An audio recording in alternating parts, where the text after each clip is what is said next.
Welcome to Convergence. My name is Michael Doran. I'm a California attorney. Albert Einstein said, "Among the most difficult problems in all of physics is the Earth's magnetic field." I'm going to argue that the Earth's magnetic field is among the most difficult problems in all of biology.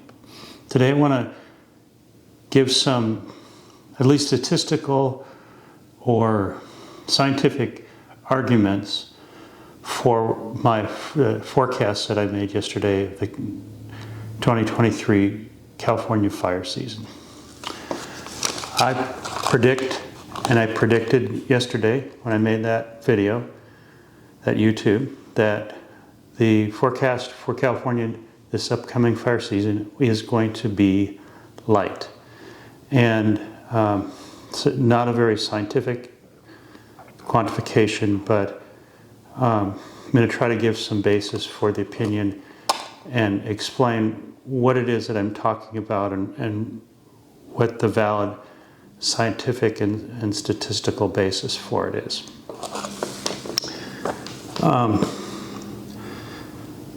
My interest in this goes way back, many years, and I want to start from the year 2001. And back in those days when there was a debate in the climate change circles, one of the intellectuals kind of left out of that debate was a tropical storm expert out of Colorado. And this tropical storm expert in that year, 2001, predicted that there was going to be a hurricane season. And he was able to do these forecasts based on statistical models. And what took place was the prior seasons were analyzed for these different factors that they found, that the University of Colorado found. And those factors then were backwards plugged in. And then in December, the prior year, the year before the next hurricane season was to take place, they would look at those factors and they'd plug them in, and then they would make a statistical analysis of how many tropical storms that they would predict in the Atlantic. And in that year, 2001, University of Colorado, with these forecasters, had been looking at one of these factors, and then they decided to disregard it in December of 2001. And what it was the rainfall amount in the African Sahel, or West Africa. And what they had found was that if there was a lot of rainfall in the intertropical convergence zone coming out of Africa and basically in Western Africa, then there was going to be an active tropical storm season. And with that, I want to just talk about some general concepts of physics. And there's this concept called information.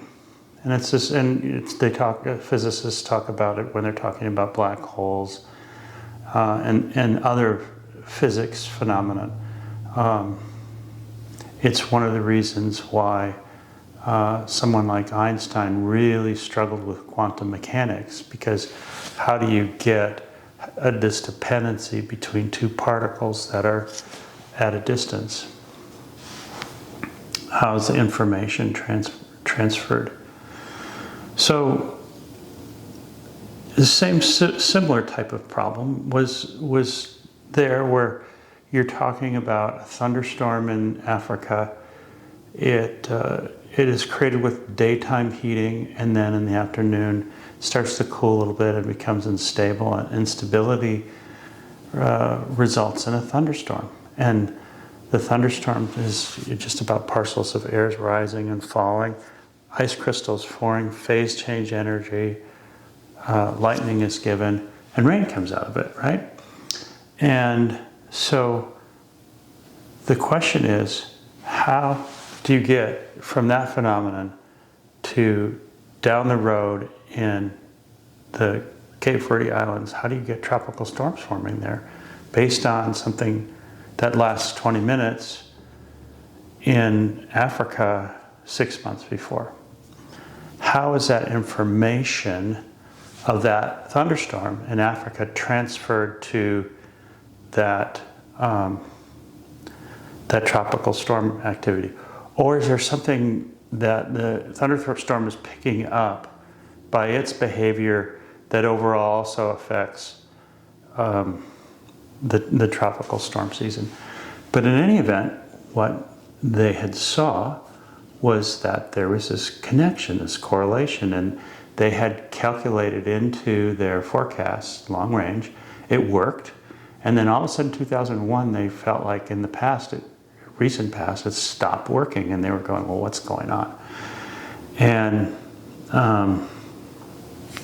so the question is, what are some of the causal links, or what are, because I'm talking about correlation here when you're talking statistics, but now I'm going to talk about where I think this was going and what some of the actual causal mechanism is. And it's, I believe, what was going on prior when the correlations worked is the rainfall had the information of lightning, and it also had the information of water from the rain. And that information flowed down into rivers, flowed down into the Niger River and other Western African rivers, affected erosion and affected the biological load that was in those rivers. It got into the nearshore oceans, affected carbonation, and then between the carbonation and the electrical conditions in general from the thunderstorms, conductive pathways that might have been created, you get a higher probability of tropical storms. That this is a very much electrical phenomenon, and that the carbonation that flows into the ocean when the surface lows developed, that carbonation got into clouds and affected the cloud behaviors inside cloud droplets, again in an electrical way. The phase change energies were altered, and then you got tropical storms. And one of the things that that came out of that 2001 forecast was not what was thrown away, but what was kept. But what was thrown away, in my view, and what happened at that time, was a number of massive dams were built on rivers at that time. And so what happened is the dams changed the information that was coming out of the thunderstorms and delayed it.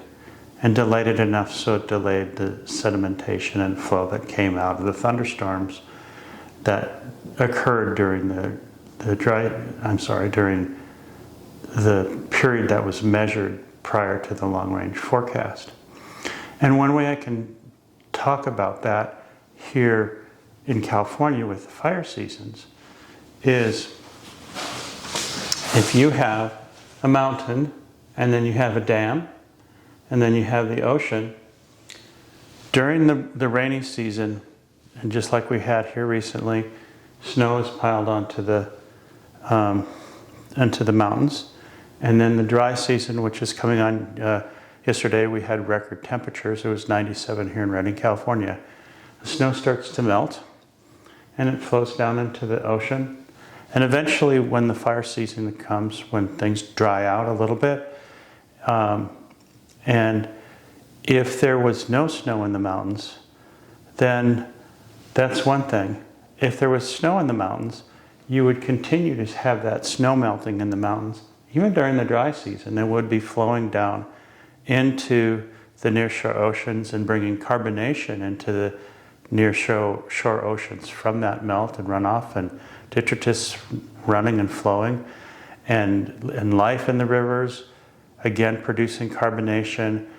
All these different materials that lead to biological activity including what we would think of as fertilizer or things that life can eat, because mostly the oceans are very stratified and it's hard to get nutrients up.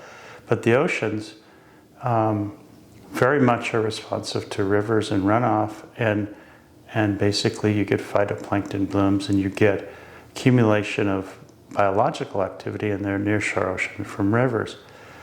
Now, if there is no snow in the mountains, so this is, imagine this just like this, right? No snow and no dams, then you're not going to have any river flow during the dry season. And on the other hand, if you do have no snow in the mountains, but now you add a dam, you're going to continue to get sedimentation and flow. Obviously here in California, not only do we use irrigation, but we also use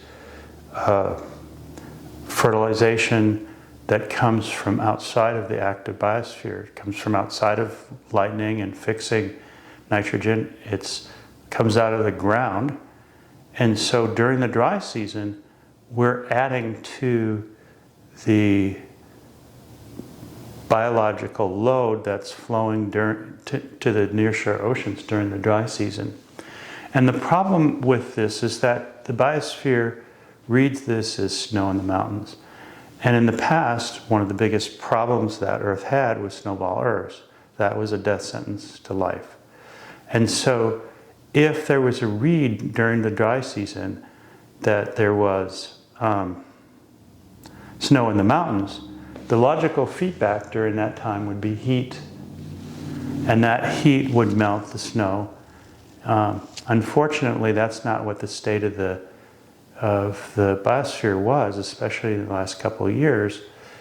There was no snow in the mountains. Everything was very dry, and yet the dams were releasing from prior rains. And so this gave a signal that there was snow in the mountains, and then there was heat fed back, and then it meant fires. The reality is, now during the, let me back up. If the dam wasn't there, and you had dry conditions during the summer, you wouldn't have any flow. And so you wouldn't have as much carbonation, and then the feedback would be not as strong. You wouldn't get surface flow removing carbonation and affecting the behaviors of clouds feeding back heat. So when we have a big rain, like we just did, this is during the wet season, and there's a tremendous amount of feedback that's occurring when it's supposed to, and it's also occurring in the context of tremendous amount of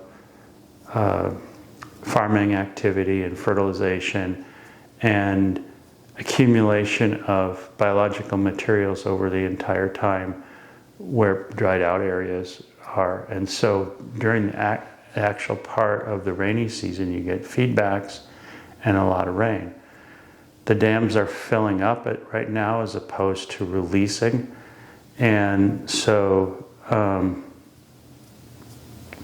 it's just an interesting, different type of situation that we're in now. So the question is, how did the 2001 forecast where those factors were removed, how does that bear upon what's going on in California now, this year? Well, one thing that the forecasters out of Colorado State did is they were looking at other things that still had forecast skills. And one of the main things that they found was that El Nino and La Nina continued to impact backwards and with hindsight. And so then they could play it forward with whether or not there was going to be an active tropical storm season. So there was a statistical basis to continue to use El Nino to add into whether or not there was going to be an active tropical storm season in the Atlantic.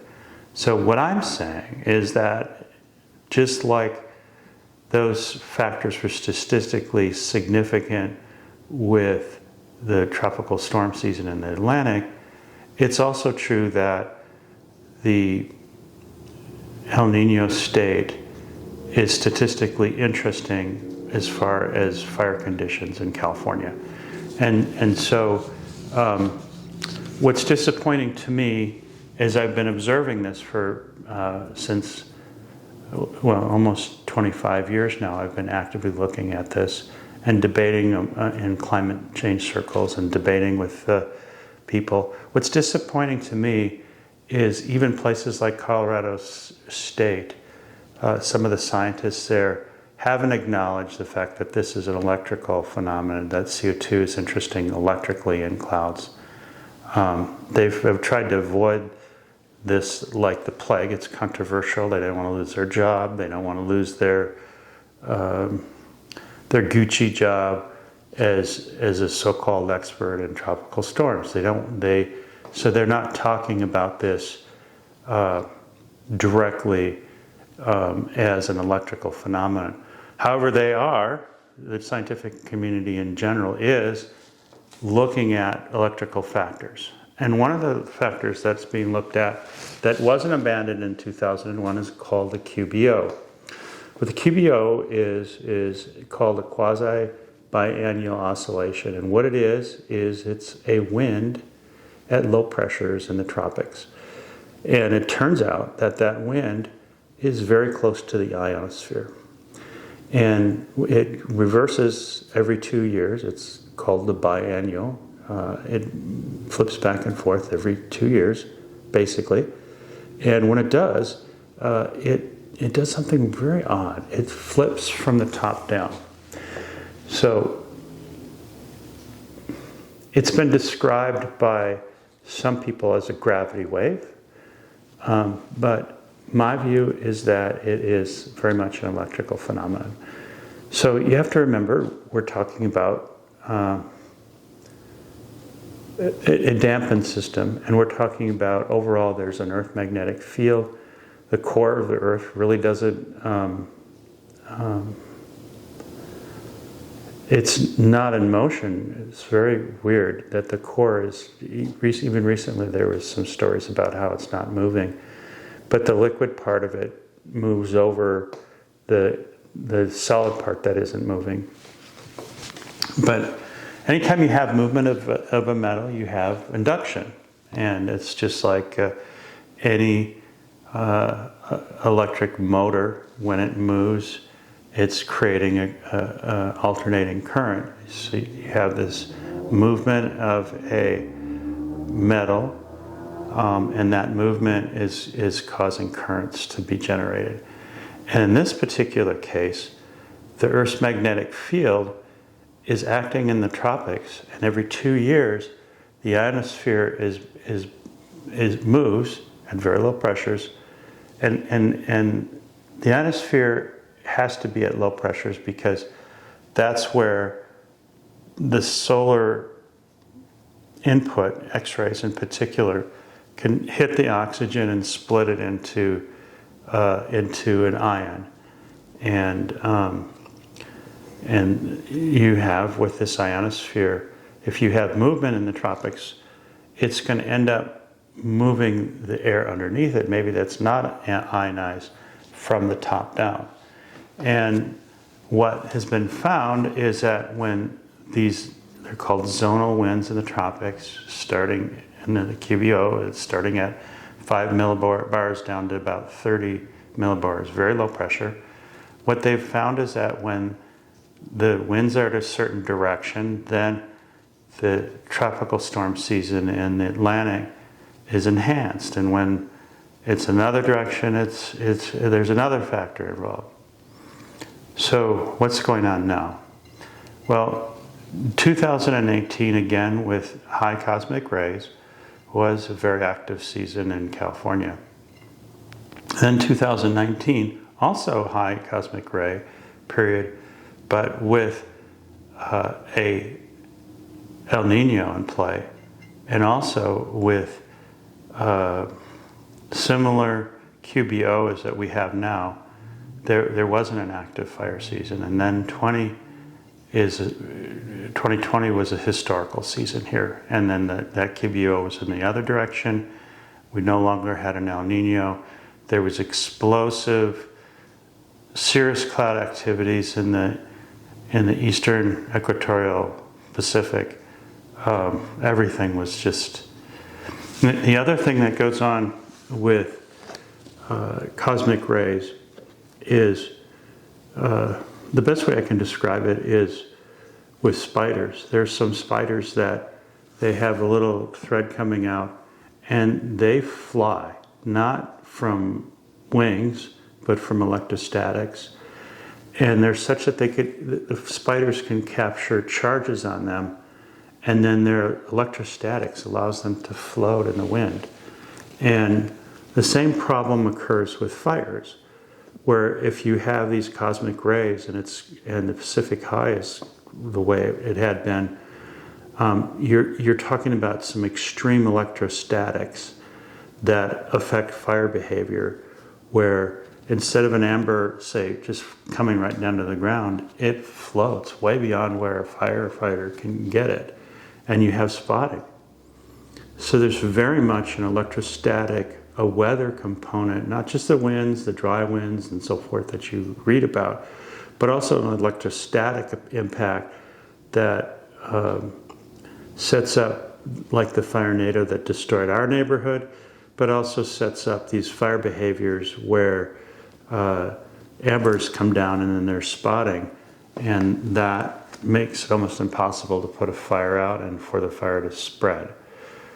Well, 2019 didn't have that, so here we are now in 2023, and cosmic rays have dissipated. We're in a period of time where there's a lot of X-rays. The biosphere has adjusted over time. Its dampening is very much in tune to what the sun is doing and to those X-rays, because that is something that's messaging that goes right to the quantum state of nucleotides. This is how the biosphere tuned itself as it began, and how really the biosphere behaves now, even though it's more complex. And it's mostly about carbon dioxide in raindrops rather than actual nucleotides.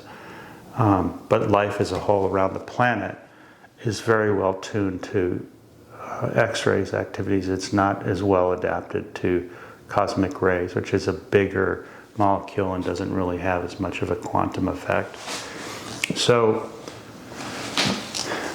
what we're seeing from the QBO now, just like it would affect the hurricane season, it's doing exactly what it did in 2019. Presently, it's east descending. 2020, which was a terribly active fire season, was west ascending. And what that means is from the top down, the ionosphere was moving in a direction that is causing the winds below to pick up that momentum and start to slowly have a movement. And so this is what we're looking at right now, is a QBO that's east descending. This is the most recent data. And it's my belief that this is not favorable for formation. The other just off the charts thing that's occurring is moisture in the atmosphere, in that way in the upper atmosphere. It's off the charts. And finally, I also have to say, and I've been saying this for years, that beginning around that time, 2001, massive dams were built on the Rio Grande de Santiago. Now the history, if anybody wants to look at the history of the United States, when Hoover Dam was built, before there was fossil fertilizers, we had a dust bowl. And then we started using fossil fertilizers, which affects the amount of carbonation in the nearshore oceans. And essentially the dust bowl kind of went away. But now carbonation is getting up so high, and it's my view that Hoover is starting to really, and massive dams across the United States, starting to really have an impact where heat is being fed back just as a feedback in terms of the snow in the mountains problem that the biosphere has solved. But around 20 years ago, massive dams were built on the Rio Grande de Santiago, and while California really escaped the ravages of the Dust Bowl, in fact, Okies here is the greatest mass movement of people ever on Earth, was people coming to Southern California from around the world, but particularly the Okies from Oklahoma. There's just a mass movement of people. And that was because there still was rain in California. There still was orange groves and so forth, and work and food. But about 20 years ago, massive dams were built on the Rio Grande de Santiago, and now California is starting to experience the same phenomenon of the delay of sedimentation and flow. Where I live here in California, in Redding, there's a massive dam that was built in 1950 called the Shasta Dam. Same problem, delaying the sedimentation and flow, and making the biosphere think that there's a snowball Earth and heat is being fed back. So fires are a problem.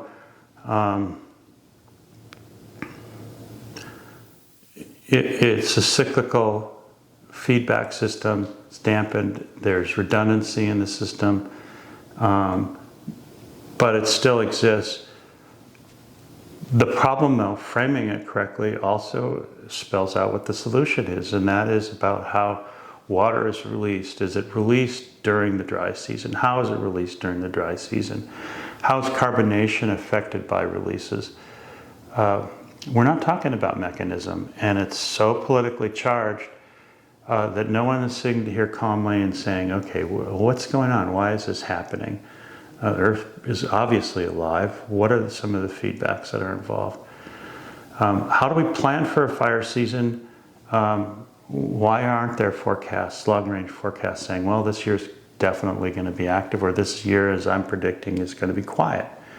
And it's really sad. It's a sad state of science, and sad that somebody like me, who doesn't have a dog in the hunt, has to come out and say, hey, you forecasters, you're kind of covering your butt. You're afraid to talk about what these mechanisms are. You're afraid to talk about carbon dioxide, what it really does. You're afraid of the warmers. You're afraid of the skeptics. You're afraid to say what's actually going on. All right, thank you. I appreciate your time. Click like if you do, and subscribe, and have a good one.